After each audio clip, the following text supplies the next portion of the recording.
way, still the best license plate in the United States. Brian Urlacher played high school ball in Lovington, college football for the Lobos of New Mexico. Became the 9th overall pick in 2000. He was drafted by the Chicago Bears. The defensive footprint of this vaunted franchise with the monsters of the Midway is awfully large, but Brian quickly added right to it. Defensive Rookie of the Year, followed by Defensive Player of the Year in 2005. 8 Pro Bowls, All-Decade Team in the 2000s, and oh, by the way, the Bears Super Bowl appearance in 06. He was always around the ball in his 13 seasons or knocking it out. 41.5 sacks, 22 interceptions, 90 passes defense, 12 forced fumbles, 16 fumble recoveries, including a 90-yard return for a touchdown to go along with an 85-interception return for a touchdown. He's a middle linebacker, and he did all that. I don't think we forgot the most important part. Brian Urlacher had the most tackles in Bears history. Now that would be saying something.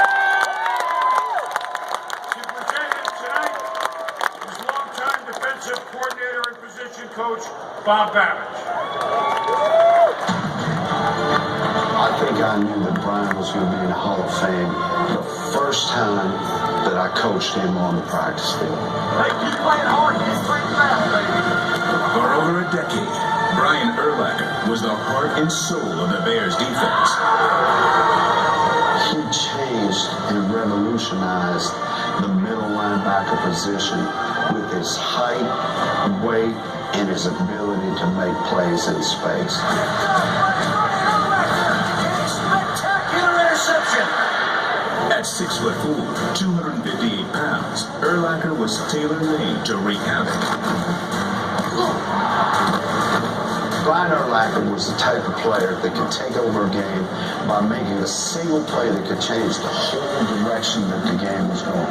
His game-changing play earned him 8 Pro Bowls, Defensive Rookie of the Year, and Player of the Year honors, and over 1,300 tackles. But his impact was immeasurable. We were playing the Arizona Cardinals, 2006. It was a Monday night game. 13 points. With 5 minutes left in the game, they really did a big play on the defensive side to help turn the game around. Brian stripped the football from the running back. Charles Tim picked up the ball right for a touchdown, and then the next series after that, he returned the punt for a touchdown and ended up winning the game. Urlacher led the Bears to their first NFC title since 1985, excelling with a combination of prowess on the field and self-awareness off of it. Brian never wanted it to be about Brian. It was always about his teammates. It was always about the team. It was always about me. Urlacher carried on the Bears' proud linebacking tradition with characteristic poise and leadership. You gotta hit it, man. Just come down here and run through that. You got Brian's relationship with me went above and beyond the football field. Because of the number of years that I coached him, he became like our son. And the relationship is one that I respect, cherish, and very thankful that we have. I'm honored to present Brian Urlacher for enshrinement into Pro Football Hall of Fame.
I want you to know you're both like a father to me and a brother. You're my favorite coach of all time.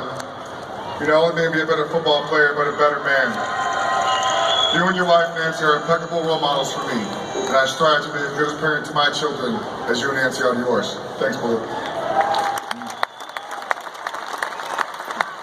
Now, congratulations to my fellow 2018 Hall of Fame inductees. This is such a huge honor for me.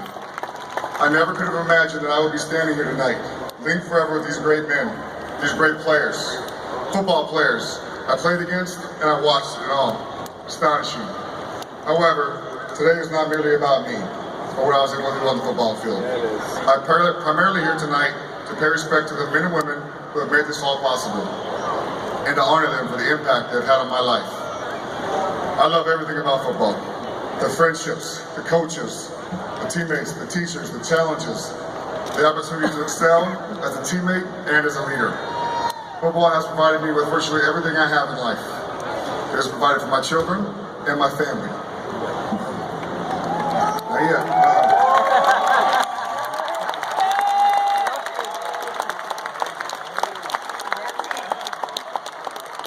The values, discipline, and respect for others taught me by my mother is reinforced in football. Most importantly, at every level of the game, it was flat out fun for me. I love going to work every day for 13 years. Two pillars of my life are family and football. Football, integrated with my love of family, has allowed me to fulfill my vision in life, to do and be my very best to the best of my ability at all times. It also seemed to me that when my personal life was good, I played at a much higher level as well, more settled. As I think about it, one of the best parts of the game was all the pre-snap checking, the banter, the communication that constantly took place even before the ball was snapped. The quarterback would call an audible, we would try and change the defense to get the right defense, usually we weren't, but it was just a constant cat and mouse game to see who ended up in the right place at the right time. Then, at the end of 2012, I retired. Just like that, all the people in my life associated with the Bears were gone. Wow.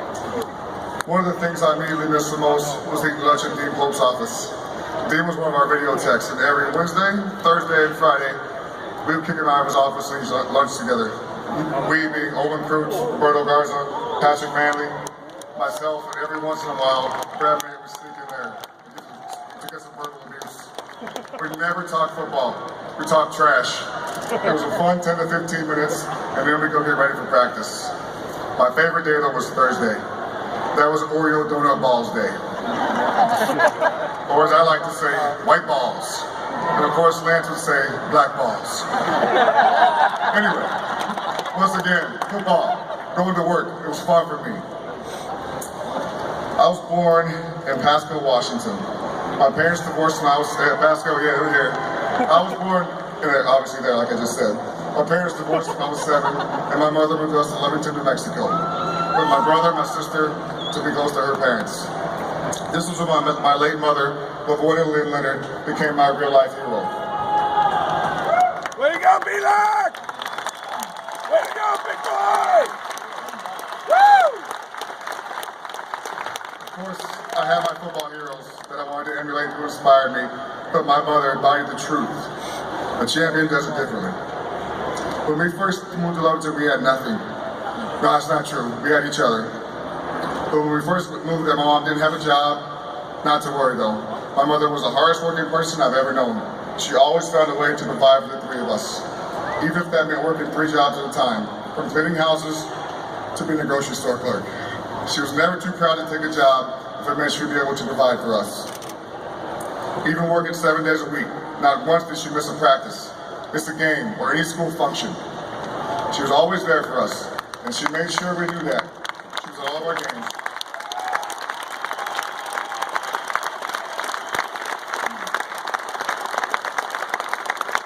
And we knew she was there because she was the loudest person screaming in the crowd. Sometimes embarrassingly so. Most of the time, actually. This was her way of letting us know she was rooting for us. Shoot, I've been retired for 5 years. I got 3 kids, and it's hard to make it to all their activities. But my mother, she did it all the time. She epitomized unconditional love, but she also epitomized unconditional discipline. We knew the consequences if we misbehaved. In that regard, I believe there's a misconception that I grew up with privilege or I had it easy. Quite the opposite, actually. I began working when I was 12 years old, pushing my lawnmower around town mowing yards. And later on, working in the oil fields of Lovington. I went off to college, a lumberyard in Albuquerque. My mother definitely taught me the importance of learning my way. Mother, thank you. If it wasn't for you, I definitely wouldn't be here today. Yeah.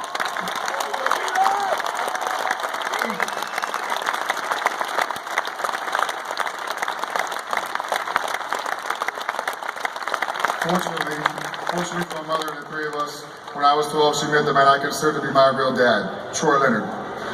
If my mother wasn't a good enough example of an exemplary work ethic, now I had another one of my stepfather. My dad went to work every day at 5:30 a.m. in the oil fields of Lovington. Not once did he complain. My dad's here tonight. Troy?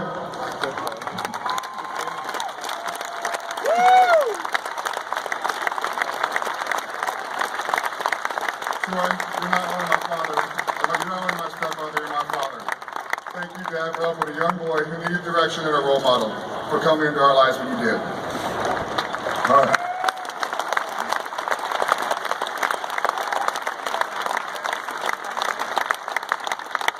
I learned to love football from watching my football heroes on TV, particularly the Cowboys' Darren Woodson, who's a big safety I thought I was too. He should be in the Hall of Fame and sitting up here with us, I believe. Anyway, he's not. I love the way he smashed me, the way he played, how he handled himself on and off the field, and I wanted to be just like him. Playing in my neighborhood, I didn't like getting hit, but I damn sure like hitting people. That's why I stuck to defense. As I begin to share my football journey, there are so many people I must thank. So many coaches, teammates, and friends that have profoundly impacted my life, at times that does not allow me to properly honor you. But I will talk about these couple of teammates that I have real quick. Mike Brown.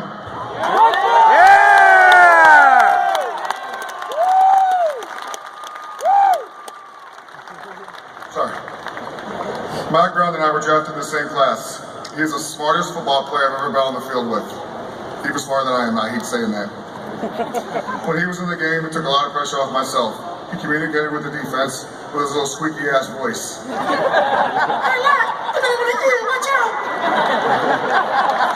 I missed that voice. When he wasn't on the field, it hurt me and it hurt our defense. Lance Briggs.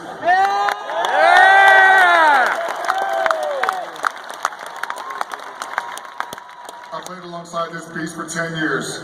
He made me a better player because if I didn't play well, he'd make all the plays and I'd just be a guy out there. He elevated not only my game, but the entire defense. His enthusiasm and excitement was contagious. We'll be back here in a couple of years for your induction, big time. Yeah. Charles Peanut Tillman.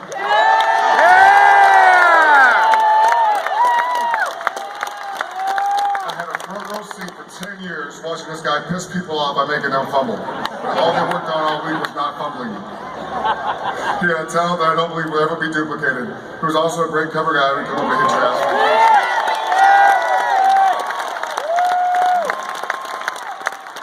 Alex Brown. Alex is one of the most contagious laughs I've ever heard. It rivals my mother's. He's one of the nicest guys you'll ever meet, and it helped he was a hell of a football player as well. I only played with this guy for 3 years, but Dusty Dvorak impacted me greatly. Even as a rookie, he stepped in and took control of the huddle, and he helped people accountable. If he saw something he didn't like, he'd shout, "Shut the blank up and listen." And as a rookie, that's pretty tough to do, but he did it. He set the tone for our defense.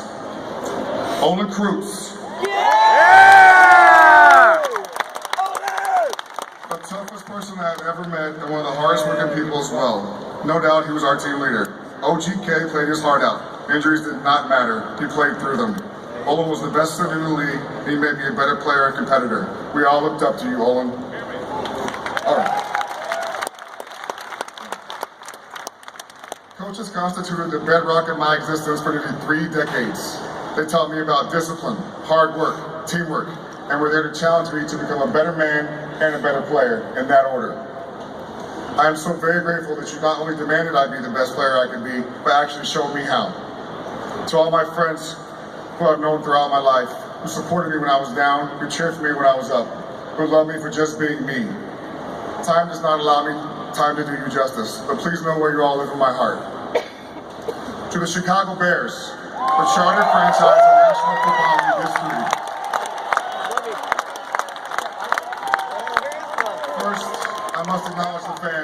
chance to say goodbye. The best fans in the world.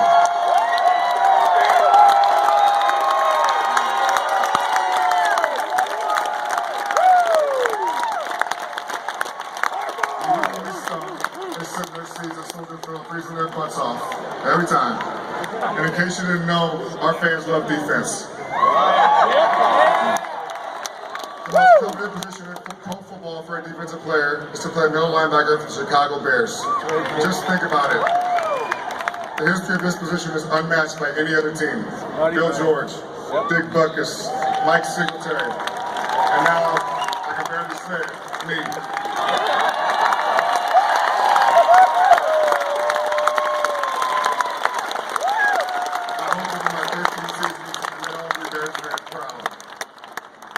Becoming a Bear was like playing for family. And to play my entire career with one team is a testament to the tradition of the Chicago Bears. I know this is due to our founding father, George Halas. Thank you, Virginia Halas McCaskey and George McCaskey, for continuing that legacy. Thank you, George, for always treating us with respect and dignity. Thanks also to Lono Scott and your son for 4 years of training camp. He was a good ball boy for our linebacker drills. Before continuing, again, time does not allow for me to respectfully acknowledge each and every one of my lifelong friends, teammates, and coaches in attendance tonight. But you know who you are. Would all of you please stand and be acknowledged? Teammates, friends, coaches, everybody, please stand and be acknowledged. All of you.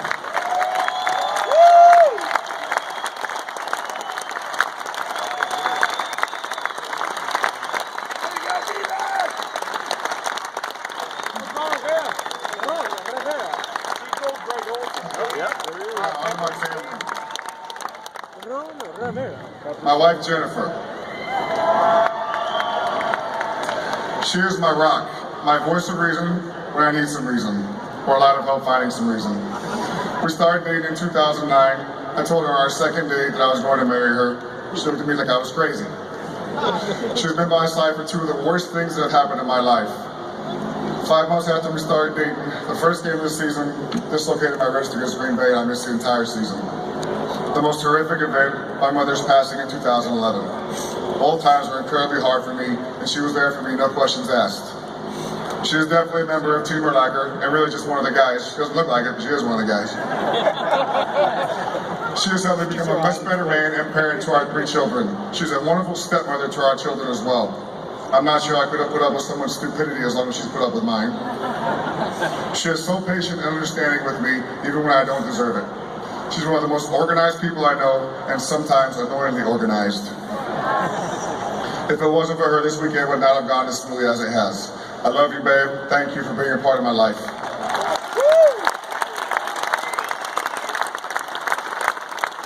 My children, Pamela, Riley, and Kennedy. What I love about them all is how different they are. It makes them fun for us. All 3 of them have been through a lot. They're strong kids and have amazing character. They teach me patience, that's for sure. They are each unique, independent, and principled.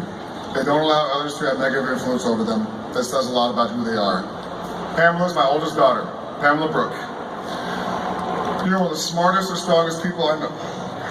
Oh, I'm not gonna do it. You're one of the strongest and smartest people I know. You're a global traveler and a straight A honor student as well. You're a rare gift and a best friend to anyone who knows you. Your drive to be your best and to be successful inspires me and makes me truly proud to be your father.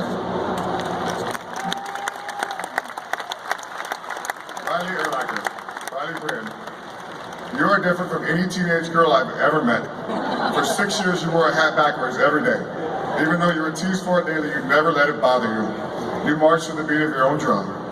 You're still a tomboy, and as with Pamela, you two are wise beyond your years. One of my greatest joys is watching you play basketball. You are our family magnet. People are drawn to you. And you are the most lit person that I know.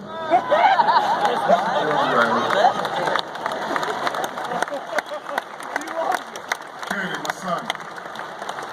Kennedy, you're a tremendous athlete, a hooper, a football player, and you also care about school just as much as those sports. You have such a caring heart and often put others' needs before your own. In the last year and a half, it's been amazing to watch you mature. Your work ethic has gotten better, and I've seen you grow as a young man, becoming a very respectful human being. I'm so humbled and proud and honored to be your father. Love you, son.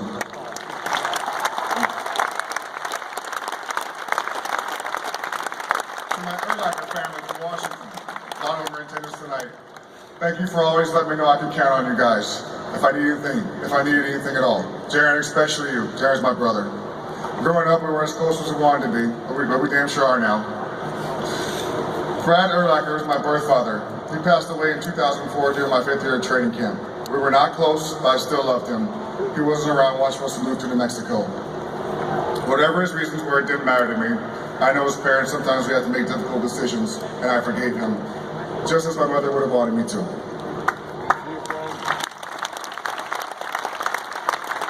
My brother Casey, he and I are 15 months apart, and growing up we fought like it.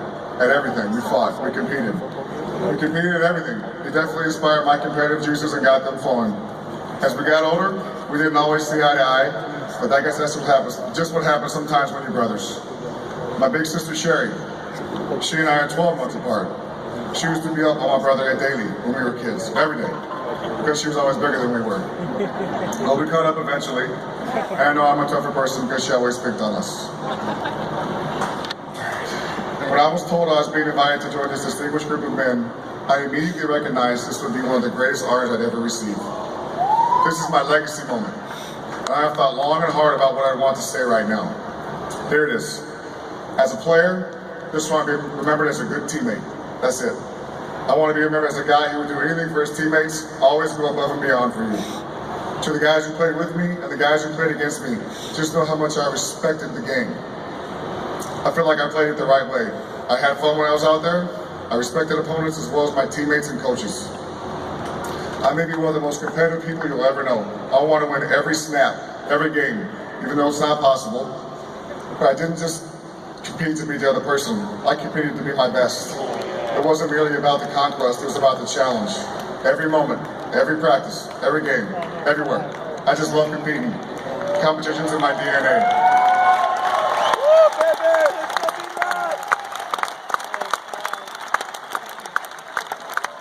At the beginning of my speech, I spoke about the two pillars of my life, family and football. Everyone that I've spoken about tonight is family. The men I played with are my brothers. The men who coached me are my fathers. Trust me when I tell you, it is family. It makes me very uncomfortable speaking about myself and what I've accomplished on the football field. After games, I never want to talk about what I did. I want to talk about what Lance did, what Charles did. I always thought I could have done better. Wins and losses, they're the same to me. I always could have played better in my mind, didn't matter what the outcome was. Now here I am, 40 years of age. From this unique vantage point, I'm able to look back, and I also look ahead as I embark upon the next leg of my journey. Football has opened so many doors for me that not only benefited me, but others as well. I was a football player, that was my job, but that's not who I am. I'm a husband, a father, a friend, a provider, and a role model for a lot of children, which I try to embrace as much as I can.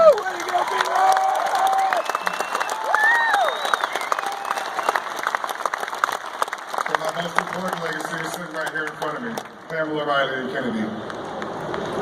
Football did not define me, but it clearly has helped me be a better man. Its core values aren't simple football values, they are life values. In applying what I learned in football to the rest of my life, I've discovered we all win. For someone as competitive as I am, that victory means everything to me. Thank you all.